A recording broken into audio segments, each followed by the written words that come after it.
Good morning student. जैसा कि हम प्राय बीएड फर्स्ट ईयर के अंतर्गत gender school and society unit 2 का क्लास हमेशा आप लोगों सभी का लेते आए हैं। सारे प्रशिक्षुओं को मेरे क्लास में स्वागत है। इसके पूर्व हमने आप लोगों को परिवार के महत्व एवं कार्यों को वीडियो के माध्यम से आप लोगों तक पहुंचाया है। वैसे देखा जाए तो बालक के लिए शिक्षा क्या है, अप्रत्यक्ष रूप से प्रभावित करती है परिवार। उसके लिए परिवार, मित्र मंडली, समुदाय, जनसंचार के माध्यम से, समुदाय के माध्यम से, राज्य के माध्यम से बालक के लिए शिक्षा एक अभिकरण के रूप में कार्य करती है। तो ये सारी शिक्षा क्या है, अनौपचारिक एजेंसियां कहलाती हैं। ये सभी जो हमने नाम आपको बताया, परिवार, मित्र मंडली, पड़ोसी, समुदाय एवं मीडिया, जनसंचार, विद्यालय, राज्य, ये सारे जितने भी अभिकरण हैं, ये बालक के लिए अनौपचारिक एजेंसियां कहलाती है। यह जितने भी एजेंसियां हैं, ये ऐसी शिक्षा देती है जो कि बालक को आकस्मिक और स्वाभाविक हो जाती है। इस तरह शिक्षा के लिए विशेष साधनों की ज़रूरत नहीं पड़ती। इनके द्वारा बच्चे सहज भाव से सीख जाते हैं। बच्चा अपनों से बड़ों का अनुकरण कर सहज ढंग से सीख जाता है। तो हम शिक्षा के अभिकरण के जितने भी मुख्य बिंदु बोले, वे क्या है, लिंग हेतु भी शिक्षा में परिवार की भूमिका के रूप में क्या करते हैं, कार्य करते हैं। तो आज हम इसी लिंग हेतु परिवार की भूमिका की परिचर्चा वीडियो के माध्यम से करेंगे। ये भी लिंग में हमारे लिए क्या है, बहुत महत्वपूर्ण भूमिका निभाती है। ये जो साधन है परिवार, इसका भी एक महत्वपूर्ण दायरा है। यूँ तो समाज में विभिन्न तरह की जाति, भाषा, धर्म, रंग, प्रजाति, देश, जन्म स्थान आदि के आधार पर मनुष्यों में भेदभावपूर्ण व्यवहार क्या होते आया है, पीढ़ियों से रहा है। और यह जो व्यवहार है विभिन्न जाति, धर्म, भाषा, रंग और प्रजाति और जन्म स्थान के आधार पे भेदभाव का जो ये व्यवहार है, ये हमारे लिए सदियों से चलते आया है। इसी प्रकार यह जो भेदभाव है, यह क्या है, इसका जो भेदभाव है, ये जो है लैंगिकता के को लेकर किया जाने वाला भेदभाव है। लैंगिकता मीन्स स्त्री पुरुष को प्रदर्शन यहाँ पर कर रहा है। तो स्त्री पुरुष दोनों ही क्या है, ईश्वर की अमूल कृतियाँ हैं। इस स्त्री और पुरुष दोनों ही ईश्वर की अमूल कृतियाँ हैं। लिंग असमानता सर्वप्रथम कहाँ से शुरू होती है, हमारा परिवार से। हमने क्या बताया, परिवार ही प्राथमिक पाठशाला है और परिवार में ही लिंग असमानता, भेदभाव की शुरुआत परिवार से ही हो जाती है। तो माता पिता की दृष्टि से सभी बच्चे बराबर होते हैं, परंतु सर्वप्रथम परिवार में क्या होती है, बेटी की कामना न करके बेटे की कामना होती है। क्या होती है, बेटी की कामना न करते हुए बेटे की कामना होती है। और यहीं से लिंग असमानता परिवारों में प्रारंभ हो जाती है। तो निःशुल्क बालक एवं बालिकाओं में निःशुल्क बालक एवं बालिकाओं में क्या है, ये जो भेदभाव है, ये प्रायः अधिक दिखाई जाती है तथा उच्च व्यावसायिक एवं तकनीकी शिक्षा पुत्रों को दिलाई जाती है। परिवार में क्या बता दिया जाता है कि बालिकाओं को है ना, क्या है, वो पराया धन है, उसने तो दूसरे घर जाना है, तो उसकी शिक्षा पर लोग ज़्यादा ध्यान नहीं देते हैं। लेकिन जो बालक है उसे उच्च व्यावसायिक एवं तकनीकी शिक्षा पुत्रों को दिलाई जाती है कि प्राय कोई भी व्यक्ति के विचारों, आदर्शों, मान्यताओं और दृष्टिकोण की नींव जो है वह इसी के कारण परिवार में ही पड़ती है। अतः इस ज्वलन समस्या का समाधान भी पारिवारिक पृष्ठभूमि में ही हमें मिलेगा। कहाँ मिलेगा? पारिवारिक पृष्ठभूमि में ही हमें मिलेगा कि स्त्री पुरुष में असमानता के कारण, लिंग में हम भेदभाव के कारण, उसके श्रम विभाजन, उसका कैसा शिक्षा का विकास होना चाहिए, उस यहाँ पर महिला का क्या स्थान है, ये हम लिंग के द्वारा, लिंग में परिवार के अंतर्गत हम जानेंगे कि क्या उसकी भूमिका है, क्या उसका रोल है, लिंग का फैमिली में क्या रोल है। तो अब हम इसको निम्न बिंदुओं के अंतर्गत अब हम देखेंगे। पहला क्या है कि सर्वांगीण विकास का कार्य। सर्वांगीण विकास, जैसा कि नाम से ही स्पष्ट है, सबों का विकास करना, ऑल राउंड डेवलपमेंट वर्क। परिवार में ही बालक एवं बालिका का, आप लोग पॉइंट को नोट कर सकते हैं, सर्वांगीण विकास का कार्य परिवार में ही बालक एवं बालिका का सर्वांगीण विकास किया जाता है। परिवार को अपने सभी बच्चे, चाहे वे बच्चे लड़का हो या लड़की हो, पुत्र हो या पुत्री हो, सर्वांगीण विकास का प्रयास करना चाहिए, जिससे उनमें क्या हो, जिससे उनमें किसी भी प्रकार की क्या हो, हीनता का भाव सर्वांगीण विकास का प्रयास करना चाहिए।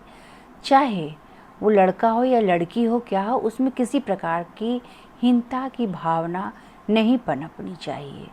सर्वांगीण विकास के अंतर्गत सामाजिक, शारीरिक, मानसिक और संवेगात्मक इत्यादि का विकास होते रहना चाहिए। कुछ परिवारों में क्या होता है कि बालकों के विकास पर तो ध्यान दिया जाता है, लेकिन बालिकाओं के विकास पर बिल्कुल ध्यान नहीं दिया जाता, इसकी अवहेलना की जाती है और ये क्या हो जाती हैं, बालिका ये विकृत रूप से मानसिक शिकार हो जाती हैं और लैंगिक भेदभावों को यहीं पर, परिवार में लैंगिक भेदभाव को यहीं पर वो जन्म दे देते हैं। उनकी मानसिक रूप से लड़कियां क्या हो जाती हैं, अपने में हीन भावना देखती हैं और विक्षिप्त हो जाती हैं। इसीलिए हमें सर्वांगीण विकास, हमें परिवार में क्या होना चाहिए, लिंग के प्रति महिलाओं को समाजीकरण के द्वारा, है ना, उनके प्रति हमको प्रेरित करना चाहिए कि सीखा हुआ व्यवहार कि बालकों की अपेक्षा कम होता है, तो उसे हमें उसके अनुरूप लाना है। किसके अनुरूप? बालकों के अनुरूप हमें महिलाओं को लाना है। नेक्स्ट क्या है? समानतापूर्ण व्यवहार। अब समानतापूर्ण व्यवहार हम यहाँ कैसे करेंगे? इसका बिहेवियर, बालक जो बालिकाएं हैं उनके लैंगिक व्यवहार जो रहता है वो कैसा है। सामाजिक रूप से अगर हम देखें तो प्रथम पाठशाला बार क्या बोल रहे हैं, परिवार ही है। तो समानता के व्यवहार के अंतर्गत बालक एवं बालिकाओं को पारिवारिक कार्यों के समान स्थान, शिक्षा, रहन सहन और खान पान की सुविधा प्राप्त होनी चाहिए। समानतापूर्ण व्यवहार के अगर हम कारण देखें तो उनमें क्या होनी चाहिए, उनकी शिक्षा में समानता होनी चाहिए, उनकी रहन सहन में समानता होनी चाहिए, उनके खान पान में, उनकी पोशाक में, इस तरह की सुविधाएं प्राप्त होनी चाहिए। तथा सामूहिक कार्यों को भाग लेने का उन्हें क्या होना चाहिए, किसी भी कार्य में वे भाग ले तो सामूहिक रूप से लड़के एवं लड़कियां, बालक एवं बालिका दोनों को भाग लेने का अवसर चाहिए। क्योंकि बालक जैसा देखता है वैसा ही अनुकरण करता है। बालक जैसा देखेगा, जन्म के तुरंत बाद बालक बालिका अगर परिवार में प्रवेश करते हैं तो वो जैसा अपने आप बड़ों का अनुकरण करते हुए देखता है तो वे खुद वैसा ही अनुकरण करता है। जो अंकुर परिवार अपने बच्चों में, जो बीज जो परिवार अपने बच्चों में डालता है वह भविष्य में उसके लिए कैसा बनता है, वट वृक्ष के रूप में समाज को क्या करता है, नुकसान पहुंचाता है। इसीलिए हमको क्या करना चाहिए, इस पर ध्यान देना चाहिए ताकि बच्चों को क्या कर सके, बच्चों को हम मार्गदर्शन कर सके और दोनों में हम भेद न कर सके, समानता का व्यवहार ला सके। नेक्स्ट क्या है, शिक्षा के समान अवसर। शिक्षा में यदि परिवार बच्चों को समान, बालिकाओं के ही समान अवसर प्रदान किए जाए तो ये क्या है, निकट भविष्य में क्या है, लैंगिक भेदभाव क्या है, हमारे लिए समाप्त हो जाएंगे। अगर हम शिक्षा के समान अवसर दें, लड़के एवं लड़कियों दोनों में अगर हम भेदभाव ना करें तो हमारा जो ये लैंगिकता का जो भेदभाव है समाप्त हो जाएंगे। और प्राय आज देखने को भी मिल रहा है शिक्षा के कारण कि क्या है, लड़के लड़कियां क्या है, बाहर पढ़ने को जा रहे हैं और दोनों को ही उतना ही शिक्षा माँ बाप देने का प्रयास कर रहे हैं। तो ये जब तक परिवार के अंतर्गत अंधविश्वास, रूढ़िवादिता समाप्त नहीं होगी तब तक क्या है, हमारा शिक्षा का विकास नहीं होगा और लैंगिकता का भी समाप्त नहीं हो पाएगी। परंतु परिवार में ऐसे इत्यादि समस्याओं के कारण लड़कियों की रुचि इत्यादि उसके अनुरूप शिक्षा व्यवस्था क्या होती है, नहीं मिल पाती है। क्योंकि परिवार में पहले ये परिवार के जो प्रधान उत्तरदायित्व जो करता होते वे देखते हैं कि शिक्षा का कम व्यय किस पर पड़ रहा है, उसी तरह से वे उनको उसी तरफ भेजते हैं और उजागर करते हैं। लेकिन बालकों को क्या है, ऊंची शिक्षा ग्रहण करने का इसमें अधिकार रहता है और स्त्रियों में उसका समाजीकरण, इसके कारण क्या है, स्त्रियों का समाजीकरण नहीं हो पाता और वो समान शिक्षा की व्यवस्था करनी, तो हमें क्या करना चाहिए, इनके समान शिक्षा की व्यवस्था करनी चाहिए। नेक्स्ट क्या है, उदार दृष्टिकोण का विकास, डेवलपमेंट ऑफ लिबरल आउटलुक। पारिवारिक कार्यों तथा महत्वपूर्ण विषयों पर निर्णय लेते समय हमें क्या करते हैं, महिलाओं का राय नहीं। परिवार में प्रायः हमें कोई भी डिसीजन किसी भी चीज़ पर तो हम क्या करते हैं, महिलाओं को उसमें शामिल नहीं किया जाता, महिलाओं के राय नहीं लिया जाता। महिलाओं को क्या कठोर सामाजिक और पारिवारिक प्रतिबंधों में रहना पड़ता है। महिलाओं को प्रायः देखिएगा परिवार में क्या है, कठोर सामाजिक निषेधों का पालन करना पड़ता है और प्रतिबंधों का। परिवार के सदस्यों का अगर दृष्टिकोण व्यापक होता है तो घर में महिलाओं की जो इच्छा है और उसके जो निर्णय है अगर उसको महत्व दिया जाए, परिवार में अगर किसी भी कार्य को करने में अवरुद्ध न करते हुए अगर स्त्रियों को भी शामिल किया जाए तो निर्णय लेने में अगर उसकी इच्छा को जाना जाए, महिलाओं की इच्छा को जाना जाए तो उसके अगर महत्व दिया जाए तो ये धीरे धीरे क्या होगा, लिंगीय भेदभाव में कमी आएगी और बालिकाओं को क्या है, हमारा समाज पहचानेगा और साथ में लेकर चलेगा और समाजीकरण की गति में क्या आएगी, तीव्रता आएगी। नेक्स्ट अब हम पॉइंट है बालिकाओं के महत्व से अवगत कराना। बालिकाओं के महत्व से अवगत कराना कि हमारा समाज क्या है, अभी भी पितृप्रधान समाज है, पितृसत्तात्मक समाज है और महिलाओं के साथ अभी भी कई तरह के भेदभाव प्रायः पाए जाते हैं। उनका दमन होता है, उनका शोषण होता है।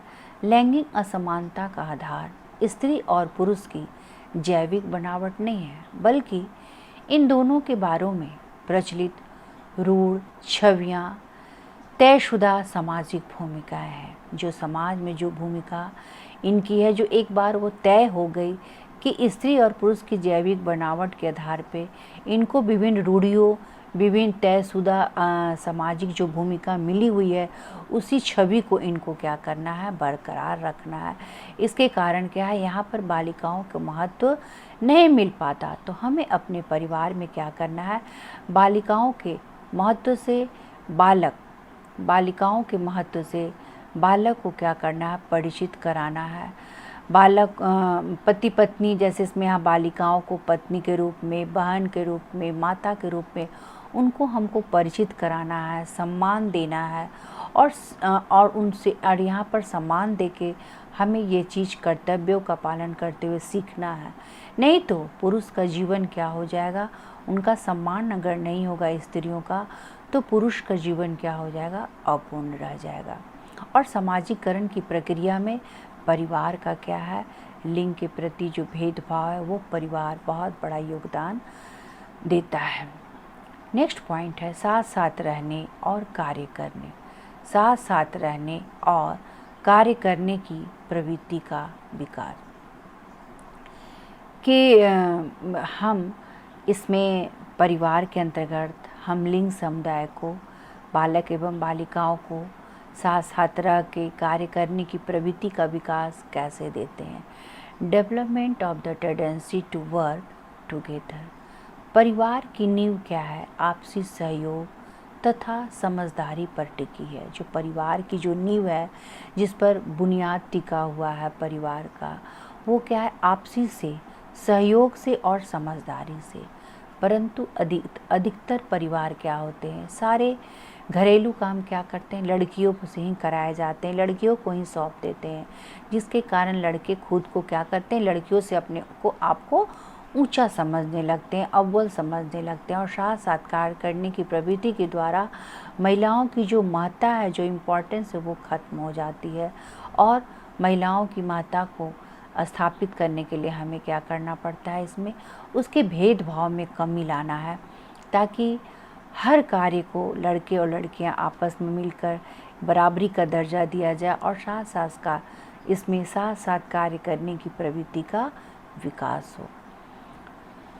नेक्स्ट पॉइंट अब हम देखेंगे पारिवारिक कार्यों में समान सहभागिता। कैसे फैमिली जो फंक्शन है उसमें सहभागी कैसे होते हैं लड़के एवं लड़कियां। तो परिवार का सारे जो भी परिवार के सारे जो उत्तरदायित्व का जो वितरण, परिवार के जितने भी कार्य है उसका जो वितरण है, वितरण मीन्स कार्य का बांटना, श्रम लड़के एवं लड़कियों में कार्यों का श्रम विभाजन करना। तो लड़कियों में समान सहभागिता के आधार पर हम क्या करते हैं, उनका वितरण कर देते हैं। और ये जो वितरण है देखा जाए अगर प्रायः तो आदिकाल से लिंगीय आधार पर श्रम विभाजन किया गया है। देखिएगा क्या होता था पहले आदिकाल में कि पुरुषों को बाहरी कार्यों के प्रति उसे ध्यान दिया जाता था और स्त्रियों को घर के कामों के लिए रखा जाता। तो अधिकांश परिवार में बालिकाओं के लिए क्या है, एक रेखा खींच दी जाती जिससे उनका सभी कार्य क्या हो, सशक्त हो और वे उस कार्य को करने में सबल हो। अतः शुरू से ही उत्तरदायित्व के प्रति लड़कियां अपने उत्तरदायित्व के प्रति सुनिश्चित दृष्टिकोण करना चाहिए, ताकि वे स्वयं को क्या करें, अपने आप को सहज महसूस करने लगे। अगर हर कार्य को बांट दिया जाएगा स्त्री एवं पुरुष का, तो काम में क्या होगा, आसानी आ जाएगी और सरलता से हर कार्य समय पर निपटारा हो जाएगा। तो इसके कारण क्या है, उन लोगों को समय अवधि ये सब चीज़ के क्या है, ध्यान दिया जा रहा है कि परिवार के कार्यों में क्या है, सभी का समान सहभागिता, सभी का समान रोल है, सभी को मिलजुल कर कार्य करना है, जिसके कारण इसका समाजीकरण का विकास होता है। अब नेक्स्ट पॉइंट है शब्दावली, हीनता युक्त शब्दावली का प्रयोग निषेध।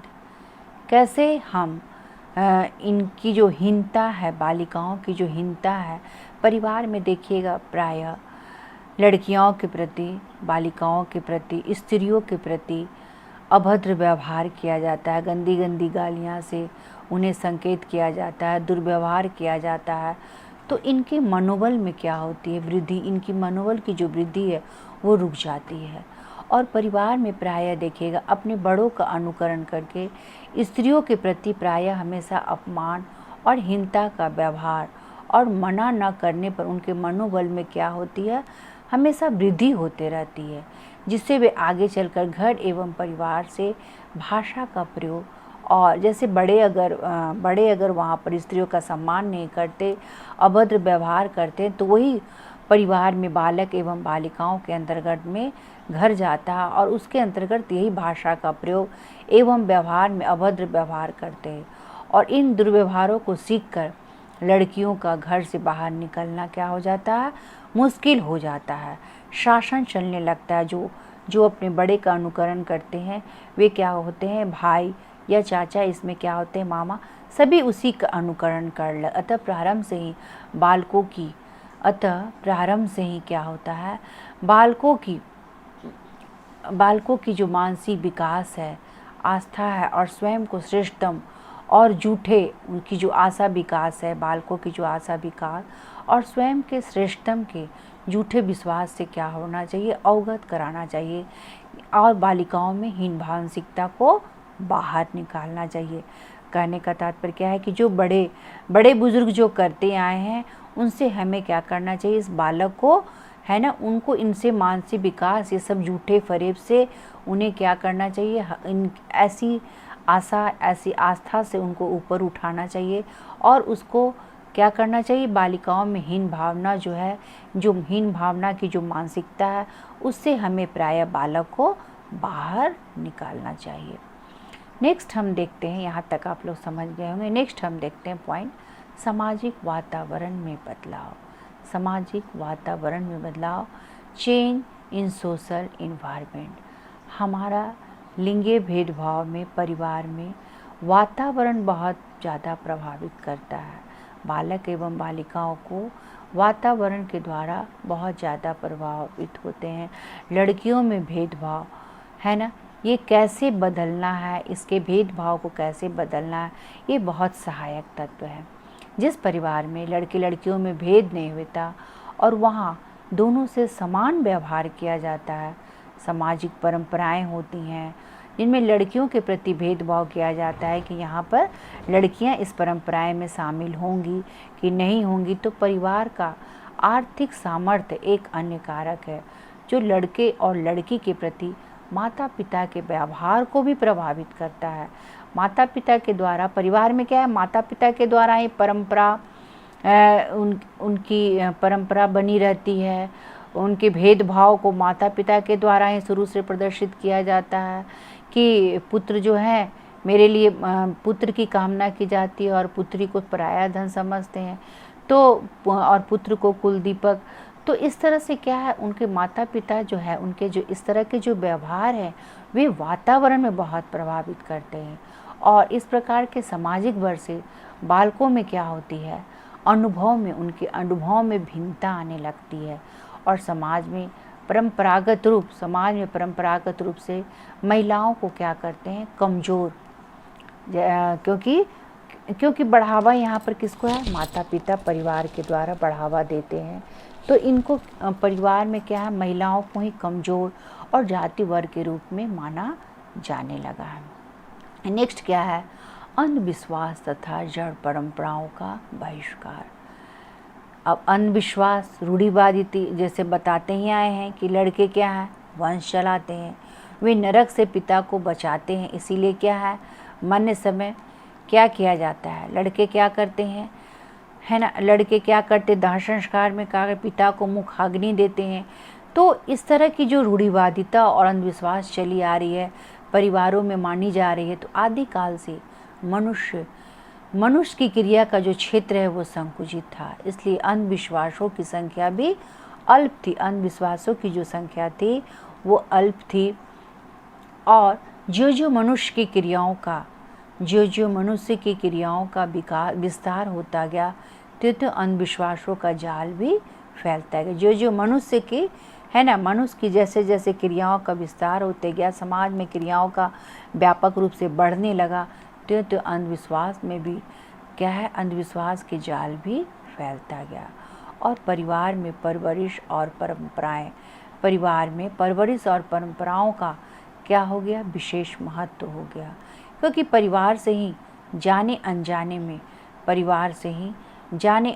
में भेद भाव के बीच क्या हुए, परिवार से ही लड़के लड़कियों में भेद जो है उसके जो बीज हैं वे पनपने लगे और माता पिता बेटे को लिए अलग अलग तरह की वस्तुएं लाते थे और बेटी के लिए अलग अलग वस्तुएं ला कर देते थे। तो ये चीज़ तो परिवार में ही दिखता था, तो असमानता परिवार ही पैदा ला देती थी, असमानताएं जो है वे परिवार में ही पैदा ला देती है और धीरे धीरे ये क्या होती है, ये प्रायः सामाजिक परंपरा हमारे समाज में ये धीरे धीरे व्यापक रूप से फैल गया और ये सामाजिक परंपरा बन गई। समाज में अभी भी कई तरह की रूढ़िवादी परंपराएं हैं, जैसे बाल विवाह है, दहेज प्रथा है या विधवा पुनर्विवाह है, विधवा विवाह है, पर्दा प्रथा है, कन्या भ्रूण हत्या है, पराया धन लड़कियों को माना जाता है, संतान के लिए स्त्री को ही जिम्मेदार ठहराया जाता है। तो इस तरह की जो अंधविश्वास प्रवृत्ति है वे क्या है, आए दिन आज समाज कहाँ से कहाँ है ना, बहुत तरक्की कर गया, औद्योगिकरण के युग में आ गया, लेकिन फिर भी ये अभी भी कुछ चीज़ को, कुछ भी दकियानुशी को आज भी वे पकड़े हुई है।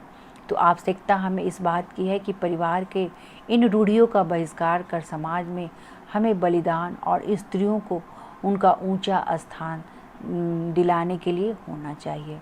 नेक्स्ट क्या है, उच्च चरित्र तथा व्यक्तित्व का निर्माण। उच्च चरित्र तथा व्यक्तित्व का निर्माण, तो प्रायः अगर हम है ना बालक को उत्तम चरित्र और बालक और बालिकाओं दोनों का हम चारित्रिक गुण और व्यक्तित्व का विकास करते हैं, जिसके कारण सामाजिक परिवेश में समाजीकरण हो जाएगा, जिसके कारण क्या है, उसका व्यक्तित्व का परिवार में जैसा ही विकास होगा तो उसका क्या है, चारित्रिक एवं व्यक्तित्व का विकास क्या है, स्वयं हो जाएगा, जिसके कारण सामाजिक परिवेश में समाजीकरण हो जाएगा और बालिकाओं को सामाजिक स्वतंत्रता और समाजीकरण में क्या होगी, वृद्धि हो जाएगी। उसका जैसा चारित्रिक विकास होगा, जैसा उसका चारित्रिक गुण होगा, आदर्श होंगे, मूल्य होंगे, तो उसी तरह का उसका क्या होगा, सामाजिक विकास हो जाएगा और सामाजिक परिवेश में उसका विकास हो जाएगा। तो क्योंकि वो सामाजिक परिवेश में क्या है, स्वतंत्रता है, ये चारित्रिक विकास के रूप में गुणों में व्यक्तित्व का जब विकास होता है तो बालिकाओं को सामाजिक स्वतंत्रता मिलती है और उसके समाजीकरण में भी वृद्धि होती है। स्वामी विवेकानंद ने, महात्मा गांधी आदि उच्च चरित्र तथा सुदृढ़ व्यक्तित्व वाले नायकों ने स्वामी विवेकानंद कौन है, स्वामी विवेकानंद, महात्मा गांधी बालिकाओं को चारित्रिक गुण एवं व्यक्तित्व गुण उठाने के लिए स्वामी विवेकानंद, महात्मा गांधी आदि उच्च चरित्र तथा सुदृढ़ व्यक्तित्व वाले नायकों ने स्त्रियों की समानता पर क्या दिया है, बल दिया है। इन्होंने, महात्मा गांधी ने स्त्रियों के लिए बहुत से आंदोलन भी किए। उन्होंने क्या किया, असहयोग आंदोलन करके बहुत सारे महिलाओं के लिए शिक्षा केंद्र खुलवाए, जिससे पता चला कि महिलाओं की स्थिति में क्या हो रहा है, सुधार भी हो रहा है और उनका उच्च चरित्र की कामना भी किए। तो इन्होंने स्त्रियों की समानता पर बल दिया। यदि किसी बालक को प्राथमिक स्तर की शिक्षा सही ढंग से यदि नहीं होती है, उसका चारित्रिक, नैतिक और आध्यात्मिक विकास अगर नहीं होता है, तो उसका व्यक्तित्व क्या होगा, सही ढंग से विकास नहीं कर पाएगा। स्वामी विवेकानंद के द्वारा क्या है, इन्होंने क्या कहा कि हमें मानव निर्माण करने वाली शिक्षा चाहिए। हमें बालक के लिए कैसे शिक्षा चाहिए, हमें मानव निर्माण करने वाली शिक्षा चाहिए। It is a man making education all round that we need. तो स्वामी विवेकानंद के अनुसार था कि मानव निर्माण करने वाली शिक्षा चाहिए, तभी हम ऐसे मानव को राष्ट्र निर्माण के लिए उपयोगी समझेंगे। और नेक्स्ट पॉइंट क्या है, व्यावसायिक कुशलता की शिक्षा। परिवार को चाहिए कि बिजनेस है ना, परिवार को चाहिए व्यावसायिक कुशलता के प्रति उसको शुरू से ही प्रेरित करे। बालक एवं बालिकाओं को, अपने सदस्यों को वो आत्मनिर्भर बनाने के लिए उनकी व्यावसायिक कुशलता की उन्नति हेतु प्रयास करे। इसीलिए क्या करना चाहिए, यहाँ बालक एवं बालिकाओं दोनों को उस शिक्षा की तरफ ध्यान देना चाहिए। लेकिन क्या अधिकतर माता पिता यह सोचते हैं कि सिर्फ बालकों को ही शिक्षा दिलवानी चाहिए ताकि वो रोजगार पा सके और लड़कियों को नहीं, क्योंकि वो लड़कियों को वो शिक्षा नहीं देनी चाहिए, क्योंकि वो क्या है, दूसरे घर की मेहमान है, पराया धन है, वो दूसरे घर चली जाएंगी, उससे हमें कोई लाभ नहीं मिलेगा, उसे हमें एक नए दिन अपने घर से विदा करना है। इसके कारण उनकी व्यावसायिक पर ध्यान नहीं देते। लेकिन आज हमारा समय क्या है, बदल गया है और जो भी सामाजिक परिवर्तन के कारण क्या है, स्त्रियों की भी शिक्षा क्या है, उपयोगी है। अब नेक्स्ट हम देखेंगे इसी के अंतर्गत क्या है कि हम जब अपने अपने कार्यों में संलग्न रहेंगे, लड़के एवं लड़कियां क्या है, अगर सभी सदस्य अपने कार्यों में यहाँ पर संलग्न रहेंगे, उनके विचारों में, सोच में आए दिन क्या है, गतिशीलता आएगी, तो जिससे हमारा क्या होगा, व्यावसायिक कुशलता में वृद्धि होगी और जिससे व्यावसायिक कुशलता में वृद्धि होने का लैंगिक भेदभाव में कमी आ जाएगी। नेक्स्ट क्या है, जिम्मेदारियों का अभेदपूर्ण वितरण। जिम्मेदारियों का अभेदपूर्ण वितरण। परिवार में स्त्री पुरुष लड़के लड़कियों के मध्य क्या है, लिंग के आधार पर भेद न करके सभी प्रकार की जिम्मेदारियां क्या है, बिना भेदभाव के प्रदान करनी चाहिए। जिम्मेदारी का जो यहाँ पर है भेदभाव, परिवार में क्या है, श्रम विभाजन कर देना चाहिए, कार्यों का बंटवारा कर देना चाहिए, सहभागिता करनी चाहिए। तो जिम्मेदारी के बिना भेदभाव है ना, भेदभाव ना करके हम लड़के लड़कियों पर भेदभाव ना करके हमें क्या करना चाहिए, जिम्मेदारी से उन्हें है ना, हमें जिम्मेदारी सौंप देनी चाहिए, ताकि लैंगिक भेदभाव इस बात पर वह दिमाग में लाए ही नहीं। नेक्स्ट क्या है, आर्थिक संसाधन एवं एकाधिकार की प्रवृत्ति का समापन। आर्थिक संसाधनों पर एकाधिकार की प्रवृत्ति का समापन। परिवार को चाहिए कि वह आर्थिक संसाधनों को इस प्रकार प्रबंध और वितरण करे कि स्त्री पुरुष में क्या हो, किसी प्रकार का कोई भेदभाव न रहे, किसी पुरुष में किसी प्रकार का भेदभाव न रहे। पिता की संपत्ति में हमारे यहाँ क्या समझा जाता है, सिर्फ पुत्र का अधिकार हो, परंतु पुत्रियों को कोई भी अधिकार नहीं समझा जाता है। इसलिए वे सदैव अपनी आवश्यकता की पूर्ति के लिए आर्थिक रूप से क्या रहती हैं, महिलाएं क्या रहती हैं यहाँ पर, क्या एकाधिकार। तो एकाधिकार सिर्फ पुत्रियों को ना मिले, और इसलिए पुत्रियों को क्या है, हमेशा पुरुषों के अधीन होना पड़ता है। और यहीं से पता चल जाता है कि स्त्रियों की स्थिति क्या हो जा रही है, निम्न हो जा रही है, क्योंकि उन्हें स्वावलंबी बनने की कोशिश नहीं दे रहा है हमारा परिवार। तो जिससे वे सदैव अपने आर्थिक पुरुषों पर इस प्रकार आर्थिक संसाधनों पर पुरुष वर्ग के जो एकाधिकार की जो समाप्ति है, परिवार है लैंगिक भेदभाव को समाप्त करने में महत्वपूर्ण भूमिका का निर्वहन कर सकते हैं। नेक्स्ट पॉइंट है, बालिकाओं को आत्म प्रकाशन के अवसरों की प्रधानता। नेक्स्ट क्या है, बालिकाओं को आत्म प्रकाशन के अवसरों की प्रधानता। परिवार में बालकों की रुचियाँ, प्रवृत्तियाँ और आत्म प्रकाशन के अवसर बालकों के समान ही प्रदान करनी चाहिए। इससे उनमें क्या है, आत्मविश्वास आएगा। परिवार में जो भी उनकी रुचियाँ और प्रवृत्तियाँ हैं, वो आत्म प्रकाशन के अवसर पर बालकों को समान उनकी जो रुचि है के अनुसार वो कैसा अपना पब्लिश करती हैं, अपना सेल्फ, तो इससे उनमें आत्मविश्वास आएगा, हीनता नहीं आएगी और अपनी प्रतिभा को वे स्वयं प्रकाशित करेंगी। विभिन्न सांस्कृतिक कार्य में भाग लेके, विभिन्न तरह के कल्चर प्रोग्राम, विभिन्न तरह के परिवार के कार्य में तो उन्हें अवसर प्राप्त होगा। तो उसके अंदर आत्म प्रकाशन के द्वारा उनमें भावना ग्रंथियाँ नहीं पनपेगी। अतः परिवार को लैंगिक भेदभाव में कमी लाने हेतु बालिकाओं और स्त्रियों को अपनी भावनाओं की अभिव्यक्ति का पर्याप्त और समान अवसर प्रदान करना चाहिए। कहने का मतलब कि यहाँ पर क्या करना चाहिए, परिवार को लिंग के आधार पर बालिकाओं को भी प्लेटफॉर्म पे खड़ा करना चाहिए, उनकी रुचियों को जानना चाहिए, उनकी प्रवृत्तियों को जानना चाहिए, हर कार्य में सहभागिता जानी चाहिए, ताकि उनमें लैंगिक भेदभाव न पनपे और वो अपनी जितनी भी भावनाएं हैं उसकी जो अभिव्यक्ति है वे अपने विचारों के माध्यम से अपने अभिव्यक्ति अपनी भावनाओं को वो दूसरों तक पहुंचा सके और उनको पर्याप्त और समान अवसर हमेशा प्रदान करना चाहिए। और नेक्स्ट क्या है, लास्ट पॉइंट है, सशक्त बनाना। महिलाओं को हम लिंग के अनुसार परिवार में शुरू से क्या करें, महिलाओं को हम मजबूत रखें, क्योंकि परिवार में क्या है, महिला है ना, महिला ही हमारे परिवार की नींव है। तो महिलाएं अगर आत्मनिर्भर रहेंगी तो सारे परिवार आत्मनिर्भर स्वावलंबी बनने की सीख मिलती है। कुछ परिवारों में अगर महिलाएं परिवार में अनुशासन के साथ रहती हैं तो पूरा परिवार ही अनुशासन, जिस परिवार में महिला नहीं रहेंगी वहाँ अनुशासनहीनता पाई जाती है। तो कुछ परिवारों में प्रत्येक कार्य में लड़कियों को, बालिकाओं को यह श्रमण कराया जाता है कि वे लड़कियाँ, अतः उन्हें अपनी सीमा में रहना चाहिए।